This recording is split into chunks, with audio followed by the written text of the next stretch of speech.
से डायरेक्टली तो बहुत सारे लोग रोजगार पाते ही हैं, सरकार की का इनकम होती है, लेकिन बहुत सारे इनडायरेक्ट सोर्स भी हैं।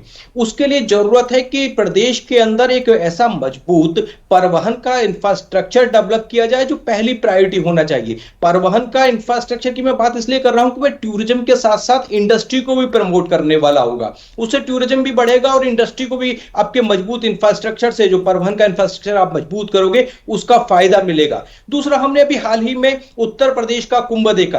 कुंभ के अंदर जो मुख्यमंत्री आदित्य योगीनाथ ने जैसा कि बताया कि उनकी इकोनॉमी को लगभग 10 गुना ज्यादा बूस्ट इस इवेंट से मिला। तो हमारे राजस्थान के पास भी ऐसे कई सारे धार्मिक पर्यटन स्थल हैं जिनको हम टूरिज्म इंडस्ट्री के लिए डेवलप कर सकते हैं। हमारे फॉरेनर टूरिज्म भी बहुत बड़ी मात्रा में आता है। जैसलमेर एक बड़ा जो फॉरेनर टूरिस्ट है उसके लिए एक बड़ा हब है।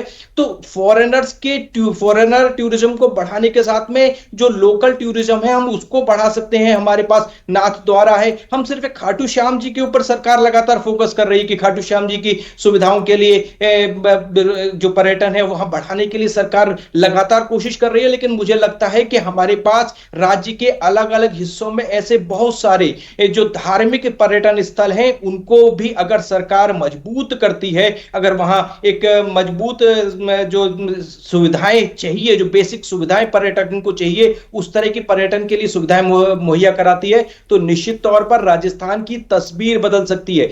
हमारे पास इंडस्ट्री में करने के लिए जो तमाम सिरेमिक हैं, तमाम मार्बल इंडस्ट्री है, वो तो इंडस्ट्री है ही है, लेकिन टूरिज्म हमारे लिए एक बड़ा सोर्स है। और मुझे लगता है कि मुख्यमंत्री खुद टूरिज्म इंडस्ट्री से जुड़ी हुई हैं। माफ कीजिएगा, वित्त मंत्री जो है दिया कुमारी, वो टूरिज्म से जुड़ी हुई हैं। तो मुझे लगता है कि सेक्टर के लिए खास तौर पर एक बड़े बजट का प्रावधान करें। वे पर्यटन मंत्री भी हैं प्रदेश की, तो इस लिहाज से आप ठीक कर रहे हैं आशुतोष जी कि हो सकता है कि नई एक नीति पर्यटन को लेकर के सरकार लाए और उससे पर्यटन को बढ़ावा मिले। ऐसी उम्मीद तो जनता की। सीबी यादव साहब, अभी आपने कटारा जी को सुना, वो कह रहे थे कि देखिए युवाओं को लेकर के, महिलाओं को लेकर के फोकस की बात कर रहे थे। आपको लगता है कि युवाओं को लेकर के नए ऐलान होने चाहिए? रोजगार की बड़ी एक समस्या है, बेरोजगारी दूर हो, महंगाई दूर हो, इसे लेकर क्या होना चाहिए? आपके सुझाव क्या हैं? देखिए, सबसे पहले तो जरूरी चीज ये है कि जो पुरानी स्कीम्स चल रही थी और जो, क्योंकि स्कीमों में स्थिरता बहुत जरूरी है, अगर उनमें स्थिरता नहीं रहेगी तो उन स्कीम्स का फायदा नहीं रहता और जनता में एक तरह से इनसिक्योरिटी व्याप्त होती है। तो सरकार को पहले तो पब्लिक को सिक्योर करना चाहिए कि जो अच्छी वेलफेयर स्कीम्स है वो बंद नहीं होगी और जो बंद कर दी गई है वो दोबारा से चालू हो। हमारा, अगर आप सुझाव पूछ रहे तो दूसरा है ना, स्कीम्स वो डिक्लेयर कीजिए जिसे आप पूरा कीजिए करें, क्योंकि फिर सरकार के प्रति जनता का विश्वास खत्म हो जाता है। और जहां अभी मेरे मित्र कह रहे थे कि काश राजस्थान का मुख्यमंत्री ये होता कि वो किसान का बेटा या राजस्थान का भी बेटा होता। वस्तुतः वो पर्ची पुत्र है, तो सारा कुछ वहां पे है। यहाँ इस जनता से कुछ, उनको कोई सरोकार नहीं रहा, तो शब्दों का प्रभाव तब पड़ता है जब वो वास्तविकता में उतरे। अब पिछले बजट में वैसे कुछ भी नहीं था, क्योंकि देखिए हमारे समय कांग्रेस पार्टी का एक स्टेटमेंट था कि आप लेते मांगते मांगते थक जाओगे, हम देते देते नहीं थकेंगे। इसका एक कॉन्फिडेंस होता है, पब्लिक में कॉन्फिडेंस होता है, एक गार्जियन की तरह एक लीडर लगता है। लेकिन अभी वो कॉन्फिडेंस नहीं है, क्योंकि अब कॉन्फिडेंस अब ये लगता है कि सरकार जो है वो कॉर्पोरेट की है। सीबी यादव जी, हाँ, वो जनता मांग ही रही है, एक कॉन्फिडेंस था। आपने देखिए कि वो स्कीम जी, हमारी वेलफेयर जो स्कीम्स थी वो केवल राजस्थान में नहीं बल्कि इस देश के कई राज्यों के भीतर वो मॉडल के तौर पर अपनाई गई और दुनिया में कई देशों ने उसकी स्टडी की है। चिरंजीवी योजना को आप क्या कहेंगे? अंग्रेजी माध्यम स्कूलों को अब आप क्या कर रहे हो? आप उनको फैकल्टी उपलब्ध नहीं करवा रहे हो, इंफ्रास्ट्रक्चर नहीं कर रहे हो, आप उनको बंद कर रहे हैं। बंद करने की जरूरत है कि आप आगे बढ़िए, 2 कदम पीछे मत जाइए, आगे जाइए आप। हम आपके साथ है ना, हम हर तरह से आपके साथ है। सोशल सिक्योरिटी की स्कीम्स है, वो आप देखिए कितना वेलफेयर की स्कीम्स आप उन्हें बंद करेंगे, वो काम ही नहीं कर रही है। धीरे धीरे ये स्थिति ये हो गई है उन पे वैसे तो आज जनता कोई भी कांग्रेस पर ना तो कोई विश्वास करता ना जनता विश्वास करती है। भारतीय जनता पार्टी तो बिल्कुल ही कांग्रेस की बातों पर विश्वास नहीं करती, क्योंकि भारतीय जनता पार्टी लोकतांत्रिक पार्टी है और लोकतंत्र में जनता का वोट ही निर्णय करता है। आप आंकड़ों से बात करो ना, सरकार अच्छा एक आंकड़ों से बताए कि ये स्कीम है, ये पूरी हो गई। भाषण क्यों देते हैं यहाँ पे? आप बात सुनिए, आप आंकड़े बताए कि ये स्कीम हमने बताई थी और ये है। लोकतंत्र में जनता की, प्रधानमंत्री जी को सवाल अडानी जी पे पूछा जाता है, पूछा जाता है हम सबसे बड़े लोकतांत्रिक देश हैं और हम जो है वसुधैव कुटुंबकम रहते हैं। अरे सवाल पूछो, उसका जवाब होना चाहिए। ने कहा था आप आंकड़े बताओ ना, मोदी जी की गारंटी को पूरा। अरे आप आंकड़े बताओ ना, बजट आंकड़े होता है, इतना पैसा दिया, इतना खर्च किया, लोगों को सरकारी नौकरी दूंगा और 11 लाख लोगों को रोजगार दूंगा। पिछली बार 1 लाख का किया था, हो गया क्या? 60,000 लोगों को हम सरकारी नौकरी शिक्षा विभाग के अंदर 1 लाख हमने निकाल रखी है और कितनी निकाल दी, हमने जारी किया है। हमने पहले आंकड़े बताओ ना, ईआरसीपी पे काम किया, ईआरसीपी बजट आवासी का काम चालू हो चुका है, डूब क्षेत्र गांव के लिए जमीन अलॉट कर दी गई है। अरे 45,000 का बजट हुआ था, 1 रुपया भी दिया क्या आपने? आदरणीय मुख्यमंत्री जी ने कहा था 450 रुपए में सिलेंडर देंगे गरीब को। की तरह रट्टी हुई बातें केवल भाषण देते हैं। आंकड़े बताओ, उज्ज्वला का गैस कनेक्शन दे रहे हैं, मैं ये आंकड़े बता रहा हूँ। 450 रुपए उज्ज्वला का गैस कनेक्शन राजस्थान को मिल रहा है। भरतपुर में 1.5 लाख लोगों को नहीं मिला। भरतपुर में उनके गृह क्षेत्र में और प्रदेश की जनता का क्या हाल है? जाएगी। डूब क्षेत्र में हमने गांव के लिए जमीन अलॉट कर दिया, अतिक्रमण क्षेत्र में से अतिक्रमण ईआरसीपी के लिए हटाया जाए। राम जल सेतु योजना राजस्थान में नाम बदलने के अलावा हुआ क्या है? विकासोन्मुखी विकास 2 बांध हमारे सरकार ने बनाए थे, आपने क्या कर दिया? कांग्रेस ने केवल अपने विधायकों को होटल में मेहमान नवाजी की और काम कर दिया। हमने ये घोषणा की थी, ये जमीन मैं आप बताना चाहता हूँ कि ये बजट। जी बताइए कटारा जी, वो कह रहे हैं कि आपने पिछले 1 साल में कितने लोगों को 450 रुपए का सिलेंडर दिया, ये बताइए। यही मैं कहना चाह रहा हूं, हमने राजस्थान में 1 करोड़ से अधिक लोगों को 450 रुपए में गैस का सिलेंडर उज्ज्वला का दिया है। हमने सुनिए, हमने 2,000 रुपए किसान सम्मान निधि बढ़ाई है, हमने ईआरसीपी को 10,000 करोड़ रुपए का अलॉटमेंट किया है, हमने 60,000 युवाओं को नौकरी दी है, 81,000 युवाओं की वैकेंसी हमने निकाल दी है। एक वैकेंसी का नाम बताइए जो आपने निकाली और दिया हो। अभी आरएस की वैकेंसी आई है, डॉक्टरों की वैकेंसी आई है, पूरी कौन सी हो गई? एक तो बताइए आप, एक तो बताइए। अरे हमारी सरकार की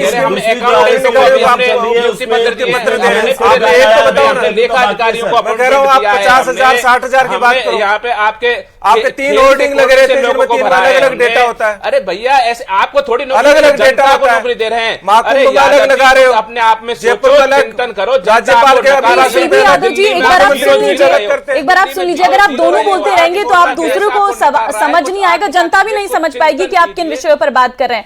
आराम से नरेंद्र जी एक बार अपनी बात पूरी कर लें, उसके बाद सीबी यादव जी आप अपनी बात रखिएगा। हाँ बताइए, पेश करिए अपने आंकड़े। हाँ बिल्कुल मैं कांग्रेस के प्रवक्ता से कहना चाहता हूं कि मैंने बात पूरी सुनी, आप मेरी भी सुनिए। हमने बजट में, पिछला जो बजट था हमारा, वो हमारे 10 जनता के लिए 10 हमारे संकल्प थे, उनके साथ गए। हमने कहा था प्रदेश को $350 मिलियन की इकोनॉमी बनाएंगे, बुनियादी सुविधाओं का विकास करेंगे, शहरों और गांवों में सुनियोजित विकास करेंगे, किसान परिवारों का आर्थिक सशक्तिकरण करेंगे, बड़े उद्योगों के साथ छोटे उद्योगों को बढ़ाएंगे, विरासत के साथ विकास लेके आएंगे, हरित राजस्थान में पर्यावरण संरक्षण करेंगे, युवाओं को रोजगार देंगे, सभी को स्वास्थ्य देंगे, गरीब और वंचितों के लिए गर्मामे जीवन लेके आएंगे। परफॉर्म, रिपरफॉर्म, ट्रांसफॉर्म के आधार पर भजनलाल सरकार काम करेगी। आप देखिए, मैं बिंदुवार बना देता हूं। ऐसा प्रदेश में पहली बार हुआ है कि पहले साल में राइजिंग राजस्थान हुआ, 35 लाख करोड़ से अधिक के एमओयू हुए, जिसमें से लाखों करोड़ के एमओयू धरातल पर आ चुके हैं। दूसरी बात करूं मैं यहां पे कि बुनियादी ढांचे में विकास हो गया। आप देखिए, हम लगातार रोड डेवलपमेंट हो रहा है, गांव से शहरों को जोड़ रहे हैं, इंफ्रास्ट्रक्चर पर लगातार खर्च हो रहा है। आप देखेंगे सुनियोजित विकास के लिए हम लगातार पंचायती राज व्यवस्थाओं में, शहरी व्यवस्थाओं में, स्मार्ट सिटियों की हम जा रहे हैं, अध्ययन हो रहे हैं, लगातार यहां पे काम हो रहे हैं। किसान परिवारों को 2,000 रुपए की सम्मान निधि हमने बढ़ा दी है। हमने हार्वेस्टिंग के लिए, ट्रैक्टर के लिए व्यवस्था, किसानों के लिए किराए पे ट्रैक्टर व्यवस्था किसान ले सकते हैं। हमने सिंचाई के लिए सोलर पंप उनको दिए हैं। आने वाले समय में हम कह रहे हैं कि हम दिन में बिजली किसानों के लिए देंगे। हमने नई उद्योग नीति लेके आए हैं, उद्योगों के लिए जमों का अलॉटमेंट लगातार हुआ है। नरेंद्र जी ठीक है, आपने बहुत सारी बातों को गिनाया, ठीक है, आपने बहुत सारी बातों को गिना दिया। सुन लीजिए, आप ये पुराने बजट की बातें हमें बता रहे हैं कि हमने ये वादे किए थे, अभी आने वाला है ये 1 साल पूरा होने के बाद नया बजट। अब आप बोल रहे हैं कि हमने किसानों को वादा किया था बिजली देंगे, पानी देंगे, ठीक है, आपने वादा किया था। आप अपने वादे पर कितने खड़े उतरे हैं, आप इस पर जवाब दीजिए। ममता जी, एक समय होता है कि ईआरसीपी का आ से लेके ई तक कांग्रेस 5 साल में नहीं आ पाई। हमने 1 साल में ईआरसीपी पे 20 से 30% काम पे आगे बढ़ गए, क्योंकि ये बहुत बड़ी परियोजनाएं होती हैं जो 1 साल पूरी होती है, लेकिन प्रारंभिक रूप से तैयार करके, चालू करके और जनता के बीच ले जाने के लिए हम आगे बढ़ते हैं। इस प्रकार से जो 5 साल में एक आ से ई तक कांग्रेस ईआरसीपी नहीं पहुंची, हमने रामजल सेतु पर जमीन अधिग्रहण कर लिया, हमने अतिक्रमण हटाना चालू कर दिया, 10,000 करोड़ का बजट हमने दे दिया, आदरणीय प्रधानमंत्री जी शिलान्यास उसका कर गए। आने वाले समय के सरकार के मदन राठौड़ ने क्या कुछ कहा है पहले आप सुन लीजिए और प्रदेश की जनता को भी हम सुना देते, उसके बाद हम वापस आपके पास आते हैं। पहले सुन लेते हैं। तो जन उपयोगी होगा, जनता के हितों को ध्यान में रख करके बजट बनेगा। और अनुभवी मुख्यमंत्री हमारे राजस्थान की आम जनता से बहुत सजीव संपर्क है इनका। 4 बार महामंत्री रह लिए, इसलिए पूरे राजस्थान में सभी क्षेत्रों से वाकिफ है, किस क्षेत्र में क्या कमी है और उसके लिए क्या राहत दी जानी चाहिए उनके ध्यान में है। और इसके अलावा भी सबसे राय ली है उन्होंने, एमएलए से, एक्स एमएलए से, एमपी से, एक्स एमपी से, चार्टर्ड अकाउंटेंट से, उद्यमियों से, व्यापारियों से, कार्यकर्ताओं से, मजदूरों से, कर्मचारियों से, सबसे राय ली है। और राय लेके जितना समावेश कर सकते हैं वो करेंगे।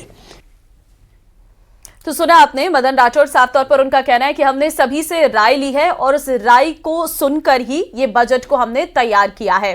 सीबी यादव जी, आप सुन रहे थे, ईआरसीपी का जिक्र कर रहे थे नरेंद्र कटारा जी, उनका ये कहना है कि कांग्रेस को तो ईआरसीपी का ई लाने में भी समय लग गया और हमने सत्ता में आते ही ईआरसीपी का प्रोजेक्ट शुरू कर दिया है, 30% काम भी कर लिया। ओके, तो मैं चुनौती देता हूं, हमारी सरकार ने 2 बांध बनाए थे, उसके बाद में ईआरसीपी पे 1 रुपया भी खर्च किया हो, मैं कह रहा हूं 1 रुपया भी अगर सैंक्शन करके खर्च किया हो तो उसे बताना चाहिए। तो यमुना जल नदी का उन्होंने पिछली बार घोषणा की थी, डीपीआर तक नहीं बनी है।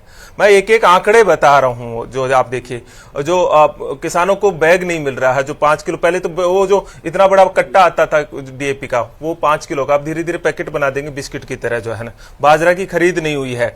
ऑर्गेनिक फार्मिंग बोर्ड की डिक्लेरेशन की थी, अभी तक वो कहीं दिख नहीं रहा है। एग्रीकल्चर क्लिनिक खोलने की डिक्लेरेशन हुई थी, कहीं आपको दिखी हो तो मुझे भी बताना है।